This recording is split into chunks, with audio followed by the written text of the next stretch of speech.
তারা যদি এখন আমাদের যে পরবর্তী কোর্টে যে যাওয়ার কথা, যে প্রক্রিয়া যাওয়ার কথা, আইনি প্রক্রিয়া, সেই আইনি প্রক্রিয়া আমরা যাচ্ছি।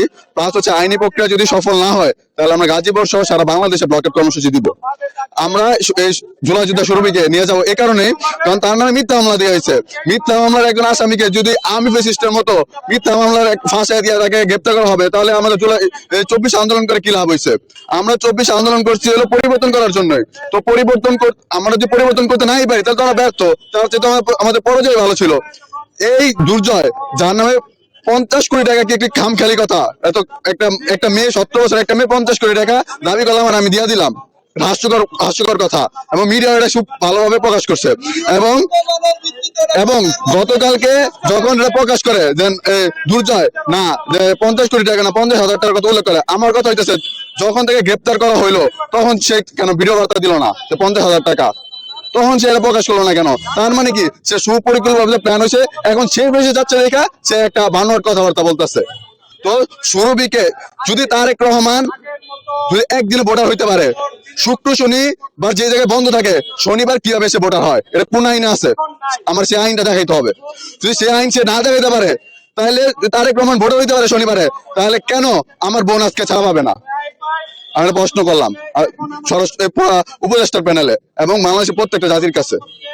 শুনছিলেন এই মুহূর্তে কিন্তু আমরা দেখছি যে বৈষম্য বিরোধী গাজীপুরে যে সমস্ত বৈষম্য বিরোধী ছাত্র আন্দোলনের নেতৃত্ব দিয়েছে যে সমস্ত নেতারা রয়েছে তারা কিন্তু এখানে অবস্থান করছেন এবং তারা আসলে এইখানে এসে আমরা দেখেছি যখন সুরভিকে নিয়ে আসা হয় আদালত প্রাঙ্গণে তখন থেকে কিন্তু এরা এখানে স্লোগান দিয়ে আসছিলেন। আমরা জানবো বৈষম্য বিরোধী ছাত্র আন্দোলনের গাজীপুর জেলার সাবেক মুখপাত্র বশির আহমেদের সাথে কথা বলবো। আজকে যে সুরভিতে জেল হাজতে প্রেরণ করা হলো এবং আপনারা তো এখানে অবস্থান করছেন, আপনাদের পরবর্তী কর্মসূচি যদি কোনো থাকে সেটা আপনি জানাবেন এবং এই দুদিনের রিমান্ডের প্রেক্ষিতে আপনাদের বক্তব্যটা কি? আসলে আমরা আসলে আইনজীবীদের সাথে কথা বলতেছি এবং চিফ জুডিশিয়াল ম্যাজিস্ট্রেট যে ওনার কাছে আমাদের যে বারের সভাপতি আছে উনি গিয়েছিলেন এবং বলছে যে যে রায়টা হয়েছে সেটা যাতে পুনরায় রিভিউ করা যায়। আজকে 24 ঘন্টার ভিতরেই সে কাজটা করা হবে এবং কাগজপত্র তুলতে গেছে। আশা করি এই 24 ঘন্টার ভিতরে রিভিউ করে যে 2 দিনের রিমান্ড দেওয়া হয়েছে সেই রিমান্ডটা নামঞ্জুর হবে এবং সে জেল থেকে মুক্তি পাবে ইনশাল্লাহ। এতটুকু আইনজীবীরা আমাদের যে বারের সভাপতি সেক্রেটারি আছে এবং আমাদের নিজস্ব যে আইনজীবী আছে এনসিবির সবাই মিলে এই কাজটা করছে এবং চিফ জুডিশিয়াল ম্যাজিস্ট্রেট এই ক্ষেত্রে পজিটিভ আমাদেরকে এতটুকুই জানিয়েছে। তো আমরা সেই আইনানুগ প্রক্রিয়ার ভিতরে যেতে চাই। আমরা আইনের প্রতি সম্মান জানাই, তবে আইন যাতে আমাদের এই সম্মান বোধকে যাতে সম্মানের চোখেই দেখে, এটাকে নমনীয় চোখে না দেখে, অতটুকুই আমাদের আদালতের কাছে চাওয়া। তো আমরা দেখি আগে আদালত যে রিভিউটা হয়, রিভিউ রায়টা কি হয় তার উপর ডিপেন্ড করে আমাদের কর্মসূচি চলমান থাকবে। এমনিতে সারাদিন আমাদের এখানে মিছিল অবস্থান কর্মসূচি বজায় থাকবে যতক্ষণ পর্যন্ত তাহারিমাকে মুক্ত করা না হবে, ততক্ষণ পর্যন্ত আমাদের এই অবস্থান কর্মসূচি, আমাদের এই বিক্ষোভ মিছিল চলমান থাকবে আদালত প্রাঙ্গণে। আমরা একটু আইনজীবীর সাথে কথা বলতে চাই। যে মামলাটি হলো শুনলাম যে আপনারা নাকি রিভিউ করবেন, আসলে সে ব্যাপারে কোনো আলোচনা হয়েছে কিনা? আইনগত যে ভিত্তি আছে, আমরা আইনগতভাবে আইনকে সম্মান করি, আইনকে অসম্মান করা যাবে না। আমরা আইনের দাহক বাহক এবং আইনের সেবক। আইন মোতাবেক তাকে আমরা ইনশাল্লাহ আগামীকালকে মুক্ত করব, খুব দ্রুত মুক্ত করার চেষ্টা করব। এইভাবে এখানে যে আমাদের বিচার চিফ জুডিশিয়াল ম্যাজিস্ট্রেট ওনার সাথে কথা বলেছে, এখানে যে মিথ্যা মোকদ্দমায় মিথ্যা ভাবে সে জেল হাজতে আছে এটা আমরা অবগত করেছি। সে একজন প্রথম সারির জুলাই যোদ্ধা এবং সে তার এই জুলাই যুদ্ধ করতে গিয়ে এবং তার জীবন উৎসর্গ করার জন্য সে 24 ঘন্টা সে প্রস্তুত ছিল। এরকম এক জুলাই যোদ্ধার সাথে আমরা আছি এবং ন্যায়গত আইনগত এবং সহায়তা করার জন্য এবং দ্রুত মুক্ত করার জন্য আইনগত ব্যবস্থা নিচ্ছি আমরা।